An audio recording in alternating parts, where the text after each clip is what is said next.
Papakita ko sa inyo ang paligid ng resort at good news, ito ay isa ulit pet-friendly na resort. Hello mga ka-vlog-vlogan all over the world. Wow, pa all over the world ako.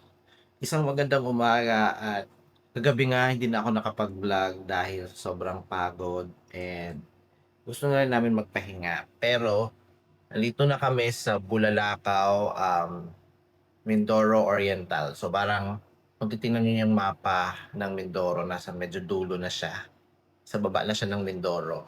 So dito kami nagstay overnight dahil dito ang sasakyan naming ferry papuntang Katiklan mamayang 10:00 ng umaga. So it's already 5:45 in the morning right now. So maghahanda na kami. So dito tayo sa isang resort. Papakita ko sa inyo ang paligid ng resort at good news, ito ay isa ulit pet-friendly na resort. So, ngayon na ako mag-room tour.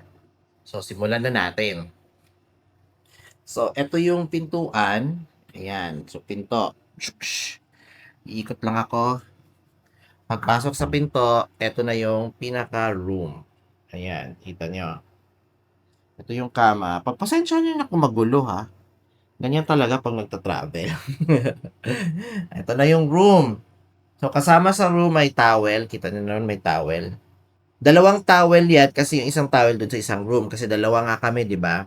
Yung isang kasama nun sa kabila. Ako nandito. Isa kami ng room para kapagpahinga. Tapos, ito yung bed. Ito may table kami dito. Ito may salamin. Straightforward lang siya. Aircon and CR. Ito na yung pinaka-CR. Ang cute ng CR nila. O, may paano pa. O, di ba?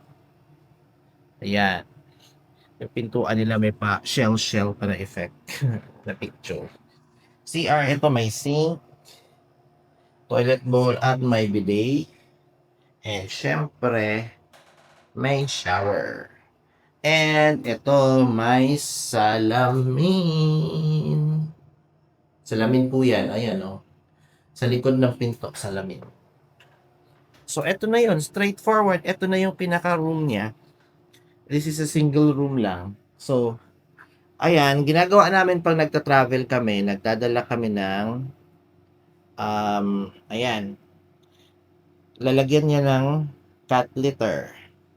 Kasi yung mga cat namin dyan sila tumatay at umiihi. Ayan yung isa sa mga cats namin, si Carty. Ayan, yung isa namin si Ate LT. Somewhere na. Sa ilalim ng kama si Ate LT. Ito yung isa sa mga kasama namin dogs. Ayun si Ate LT, oh. Sumisilip sa ilalim ng bed. Ito si Mary. At ito naman sa dulo, ito ay si Podo. Podo. Yan. So, yun na yung room na ipakita ko sa inyo yung labas ng kwarto.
There you have it mga kablog-vlogan. Isa lang yung simple na tour sa ating room at sa resort.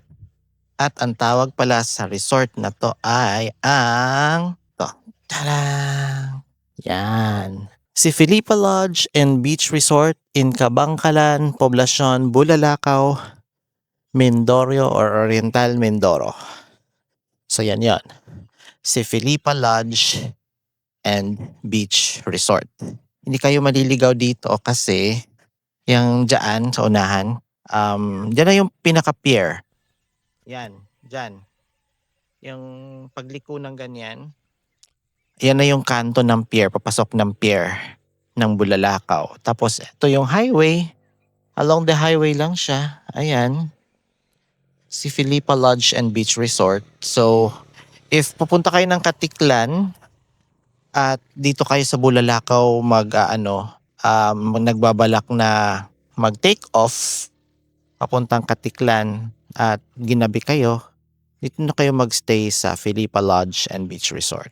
Tanaw na tanaw yung port galing dito. So hindi kayo mahuhuli, hindi kayo maipag-iiwanan ng barko pag sakaling dito kayo magstay kasi kitang-kita niyo yung pier mismo. So yun lang yung ating resort tour. Again, Felipa Lodge and Beach Resort, and very pet friendly. Again, pinayagan kami. At yung room na pinakita ko sa inyo kanina, that's only 1,000 pesos per night. Ayun, kasama na yung pets. No additional charge sa pets. So 'di ba, napakabait na mga owners.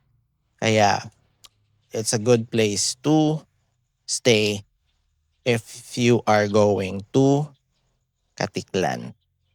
So yun lamang po, and hope you will stay here pag nag-decide kayo na pupunta ng Katiklan via Bulalakaw dito sa Oriental Mindoro. See you next time mga kablog-vlogan. Bye-bye.